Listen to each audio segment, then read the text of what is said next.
Hello, this is अमन शर्मा। और हमने पिछले लेक्चर में बात करी थी सेक्शन 6 की आईपीसी की, और आज हम लेक्चर 7 पे आ गए हैं आईपीसी के। लेक्चर 7 में हम सेक्शन 7 से 18 तक डील करेंगे, सेक्शन 18 तक डील करेंगे। और सेक्शन 7 की सबसे पहले डायरेक्ट, अब हम यहाँ से जो डायरेक्ट रीडिंग करेंगे ना वो जल्दी जल्दी करेंगे, क्योंकि जनरल एक्सप्लेनेशंस आपको डायरेक्ट से समझ में आ जाएंगे और ज़्यादा इसमें कमेंट्री पढ़ने की ज़रूरत नहीं है। ठीक है, हम लोग जनरल एक्सप्लेनेशंस को जल्दी जल्दी डील करेंगे। हम जब 19 पे पहुंचेंगे, आप इसे बता देता हूं मैं आपको, 19, 20, 21। ठीक है, यहाँ पर थोड़ा सा अलग हम लोग को कमेंट्री से डील करना पड़ेगा। और फिर इमूवल प्रॉपर्टी, जो मूवेल प्रॉपर्टी है सेक्शन 22 में, और फिर रॉन्गफुल गेन, रॉन्गफुल लॉस, ये भी ज़्यादा कमेंट्री से डील नहीं करेंगे, लेकिन हम 25 को बहुत अच्छे से डील करेंगे कमेंट्री के साथ। इसमें एक डॉक्टर वनलाबा से एडमिनिस्ट्रेशन का केस है। हाँ, फिर उसके बाद हम लोग इतना डील नहीं करें। फिर 34 से जो हम लोग का 38 का पार्ट है, जिसको हम जॉइंट लाइबिलिटी का कंसेप्ट कहते हैं, वहाँ पर बहुत अच्छे से डील करेंगे। वॉलंटरी को हम बहुत अच्छे से डील करेंगे। फिर हम लोग 52A तक जैसे थोड़ा सा जल्दी डील करेंगे, उसको बिना कमेंट्री के डील करेंगे, डायरेक्ट प्रोविजन से बस डील करेंगे। ठीक है, फिर हम लोग पनिशमेंट डील करेंगे, तो वहाँ से हम लोग का एक्सप्लेनेशन जो है बढ़ जाएगा। फिर वहाँ से कमेंट्री थोड़ी बढ़ जाएगी जब हम एक्सेप्शंस पे आएंगे, और जो कम्यूटेशंस वाली बात बीच में बताइए वहाँ पे आएंगे। ठीक है, हम लोग डील करते हैं फिर आज सबसे पहले सेक्शन 7 से। सेक्शन 7 क्या कहता है? सबसे पहले डायरेक्ट रीडिंग करते हैं हम लोग। डायरेक्ट रीडिंग में बहुत सारी चीज़ें क्लियर हो जाएंगी। सेक्शन 7 क्या कह रहा है? Section 7, sense of expressions once explained, every expression which is explained in any part of this code is used in every part of this code in conformity with the explanation. क्या कह रहा है यहाँ पर एक रोमन मैगज़िम लगती है, Latin नहीं, याद रखिएगा, रोमन मैगज़िम है ये। ठीक है, रोमन मैगज़िम है ये। इंक्लूजियो यूनियस एस्ट एक्सक्लूजियो अल्ट्रियस, ये क्या कह रही है? The inclusion of one is the exclusion of another. मतलब जहां पर जो एक्सप्लेनेशंस में कुछ बात बताई है ना, अगर फॉर एग्जांपल हमने एक्सप्लेनेशन में हार्बर पढ़ लिया है, ठीक है, वहां पर वो एक्सप्लेन कर दिया है, तो अलग से एक्सप्लेनेशंस नहीं देना पड़ेगा हर सेक्शन में। जब हम 131 से डील करेंगे, 157 से डील करेंगे आईपीसी में, तो हर जगह हर बार एक्सप्लेन करने की जरूरत नहीं है। The inclusion of one is the exclusion of another. वहां पर हर बार से बार बार डील करने की जरूरत नहीं है, यही बताया यहाँ पर, इसलिए डाला गया ये सेक्शन। ठीक है, फॉर एग्जाम्पल, और कोई भी, मैं तो कहता हूँ गुड फेथ को हम सेक्शन 52 में डील कर लेते हैं ना, ओथ को हम कर लेते हैं डील, विल को डील कर लेते हैं। ठीक है, अगर ये जो हम लोगों ने एक्सप्लेनेशन यहाँ पे डील कर ली है ना, फिर हम लोग को बार बार एक्सप्लेन करने की जरूरत नहीं है, बस ये बताया। ठीक है, यहाँ पर ये वाली चीज समझ में आई। सेक्शन 8 पढ़ते हैं आप। सेक्शन 8 पढ़ेंगे हम।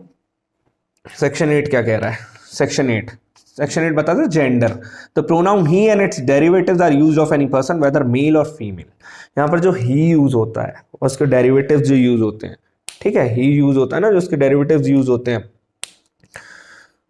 उसको यहाँ पर क्या कह दिया है कि वेदर मेल और फीमेल दोनों कंसिस्ट करता है। यहाँ पर उसको वाइड एक्सप्लेन कर दिया है, बहुत ज्यादा वाइडली एक्सप्लेन किया गया है।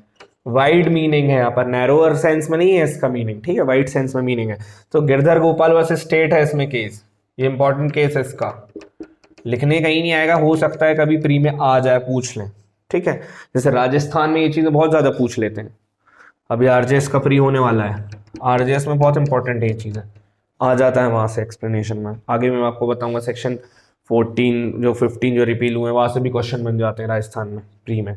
ठीक है, तो इस गिरधर गोपाल वर्सेस स्टेट में क्या बताया गया था? गिरधर गोपाल वर्सेस स्टेट में ये बताया गया था, एक महिला थी वहां पर, उसका आउटरेज हुई थी उसकी मॉडेस्टी, सेक्शन 354 में।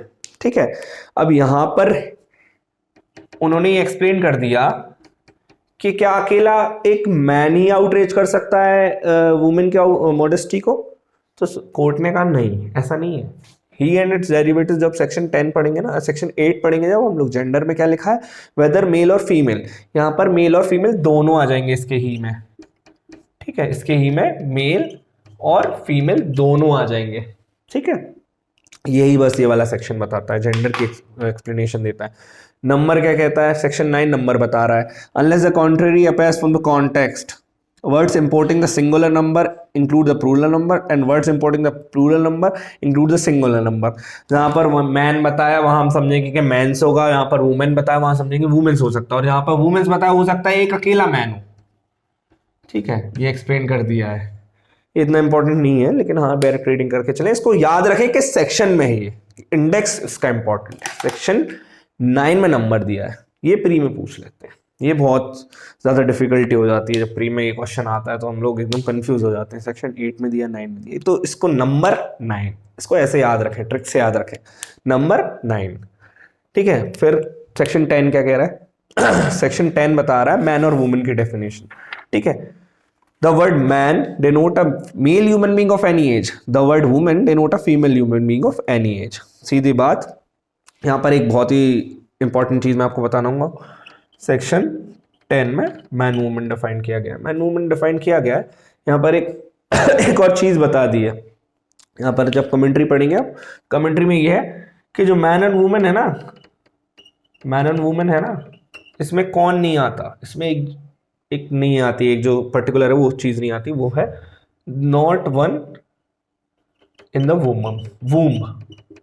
जो महिला के गर्भ में है ना, वो यहाँ पर नहीं आता, जो गर्भ में है। ठीक है, वूम नहीं आता। ठीक है, यहाँ पर ये एक्सप्लेन, और किसी भी एज की हो सकती है कि 4 ईयर का कोई चाइल्ड है, फीमेल चाइल्ड है या मेल चाइल्ड है, उसको भी आप मेल और मैन और वूमेन कह सकते हैं। ठीक है, यहाँ पर अगर 4 ईयर का कोई चाइल्ड है जो कि मेल है या मेल है, तो उसको मैन कह सकते हैं, और जो फीमेल है उसको वुमेन कह सकते हैं। ठीक है, यहाँ पर ये एक्सप्लेन कर दिया। आगे बढ़ते हैं, पर्सन, ये इंपॉर्टेंट है बहुत ज़्यादा। 11 इसका इंडेक्स बहुत इंपॉर्टेंट है। ठीक है, 11 को नैरो सेंस में यहाँ पर डिफाइन किया गया है। सेक्शन 11 क्या कहता है, पढ़ते हैं। Section 11, the word person includes any company और एसोसिएशन और body of person whether incorporated और नॉट। ये थोड़ा सा वाइडली पढ़ेंगे हम लोग। इसमें ये बता दिया है कि जो सेक्शन 11 है ना, सेक्शन 11 क्या कह रहा है? सेक्शन 11 पर्सन को डिफाइन कर रहा है, और ये नैरोअर सेंस में नहीं है बिल्कुल। यहाँ पर इसको बहुत ही ज़्यादा वाइड सेंस में लिया। वाइड सेंस में कैसे लिया? यहाँ पर नेचुरल पर्सन्स भी आ जाएंगे और आर्टिफिशियल पर्सन्स भी आ जाएंगे। उसमें एक्सप्लेन किया है बहुत अच्छे से। अब ये नेचुरल आर्टिफिशियल क्या होता है, बहुत लोगों के मन में सवाल आएगा। नेचुरल पर्सन्स कौन से होते हैं? जो लिविंग है, ठीक है, ह्यूमन बीइंग है, वेदर मैन और वुमन। ठीक है, ह्यूमन बीइंग है, ठीक है, ह्यूमन बीइंग है, वेदर मैन और वुमन। ठीक है, उसके बाद जब हम आर्टिफिशियल से डील करेंगे, आर्टिफिशियल कौन होते हैं? आर्टिफिशियल वो होते हैं, कंपनी हो गया, पार्टनरशिप फर्म हो गई, एसोसिएशन ऑफ इंडिविजुअल्स हो गए। ठीक है, तो ये जो होते हैं ना, वैसे मैं बता भी दिया कि वेदर इनकॉर्पोरेटेड और नॉट। इनकॉर्पोरेशन होता है कंपनीज का, इनकॉर्पोरेशन होता है कंपनीज एक्ट में। ठीक है, भले ही वो इनकॉर्पोरेटेड है और नॉट, भले ही ना हो, लेकिन इसमें पर्सन में आ जाएगा वो। ठीक है, यहाँ पर ये एक्सप्लेन कर दिया। अब जब आप आर्टिफिशियल पर्सन में आप पढ़ेंगे ना, जूरिस्प्रूडेंस बहुत अच्छे से बताएंगे, हम डील करेंगे कभी, अगर जूरिस्प्रूडेंस में डील करूंगा आप लोग से तो बताऊंगा कि इसमें 2 केस भी हैं। CIT वर्सेस स्टेट वाला केस है, CIT वर्सेस STC वाला केस है, CIT versus STC, state tax commissioner वाला। तो उसमें बहुत अच्छे एक्सप्लेन किया है आर्टिफिशियल पर्सन को। ठीक है, जब हम डील करेंगे कि वो कंपनी वाला जब डील करेंगे मैटर, तो उसमें आता है कि नहीं आता, बहुत अच्छे से बताया उसमें, उस वाले केस में। ठीक है, अब हम आगे डील कर, अभी हम IPC डील कर रहे हैं वैसे भी, तो उस पर ज़्यादा ध्यान देते हैं। अब हम आगे बढ़ते हैं, तो इसमें भाई पब्लिक बता दी है। पब्लिक क्या होती है भैया? Public, the word public includes any class of the public और एनी कम्युनिटी। पब्लिक, जैसे आप कॉन्स्टिट्यूशन पढ़ेंगे ना, तो एक सिंगल इंडिविजुअल को भी क्लास बताया गया है, सिंगल इंडिविजुअल को भी क्लास बता दिया गया है। बहुत ही ज्यादा इंपॉर्टेंट केस है ये कॉन्स्टिट्यूशन में जब डील करते हैं हम लोग। तो यहाँ पर यही बताया गया है, क्लास ऑफ द पब्लिक है, भले ही 4-5 लोग हों, 4 to 5 people can also constitute a public. ठीक है, इसको भी पब्लिक बोल सकते हैं।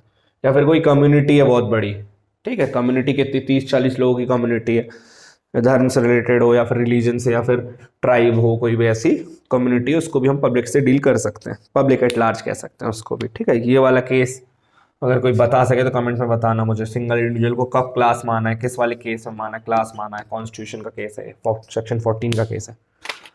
आगे बढ़ते हैं, जब हम तो हम देखते हैं 13 रिपील कर दिया गया। क्वीन, क्वीन बहुत इंपॉर्टेंट है यहाँ पर। क्यों इंपॉर्टेंट है?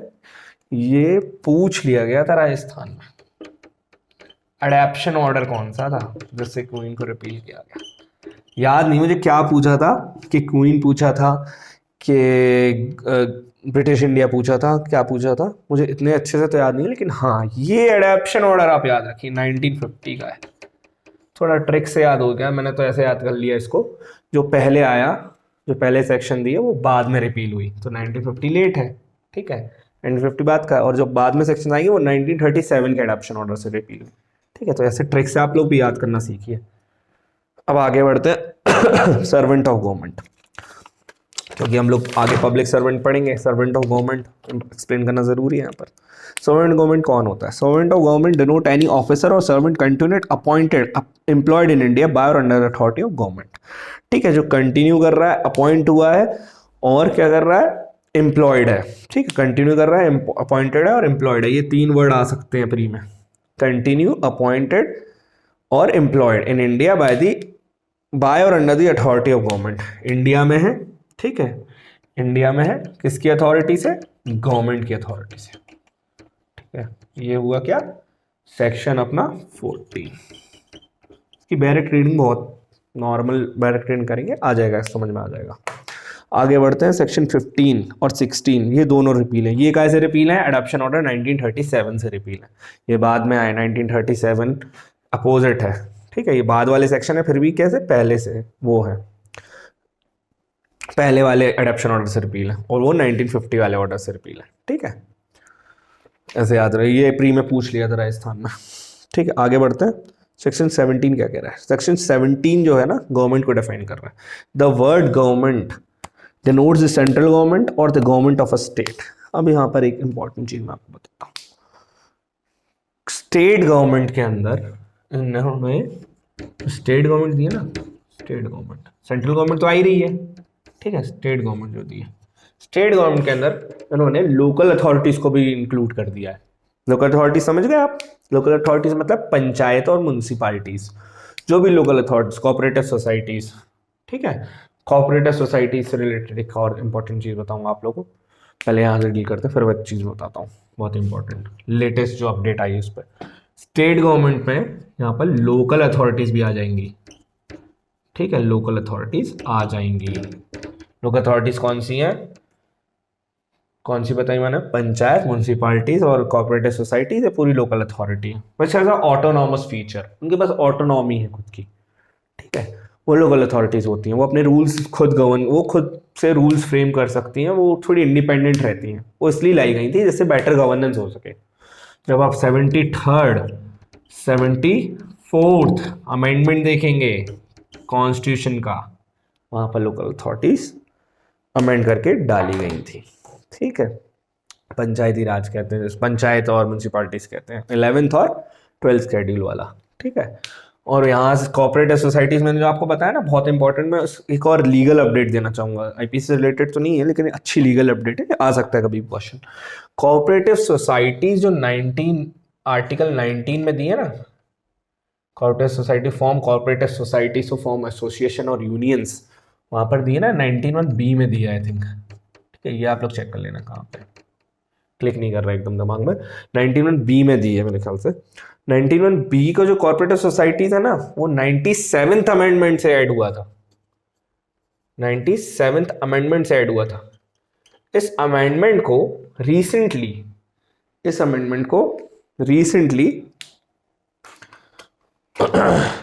सुप्रीम कोर्ट ने रिसेंटली इसको अनकॉन्स्टिट्यूशनल कह दिया, पार्टली अनकॉन्स्टिट्यूशनल कह दिया, पूरा नहीं है अनकॉन्स्टिट्यूशनल, इस वाले पार्ट को उन्होंने अनकॉन्स्टिट्यूशनल कह दिया है, ठीक है। यहां पर आप कॉर्पोरेटिव सोसाइटी फॉर्म करना अनकॉन्स्टिट्यूशनल क्यों है? क्योंकि वहां पर जो रेटिफिकेशन लिया गया था ना, आप पढ़ते हैं जब कोई भी अमेंडमेंट पास होता है तो किस किस से होता है, ठीक है। आप अभी केस याद रख लीजिए, मैं इस पर लीगल अपडेट डालूंगा शॉर्ट्स में, Rajendran versus union of India, ये आप केस सर्च करिएगा, इस पर मैं आज एक लीगल अपडेट डाल दूंगा, एक शॉर्ट्स बना दूंगा लीगल अपडेट का, ये क्यों हुआ, कैसे हुआ, कैसे कॉर्पोरेटिव सोसाइटीज को क्यों अनकॉन्स्टिट्यूशनल डिक्लेयर। ठीक है, हम लोग आईपीसी पे लौटते हैं, टॉपिक से डाइवर्ट नहीं होना। अगला सेक्शन क्या है, इंडिया।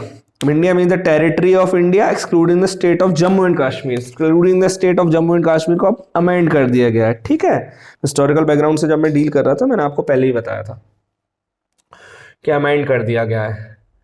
ठीक है, JNK रीऑर्गेनाइजेशन एक्ट आ गया है।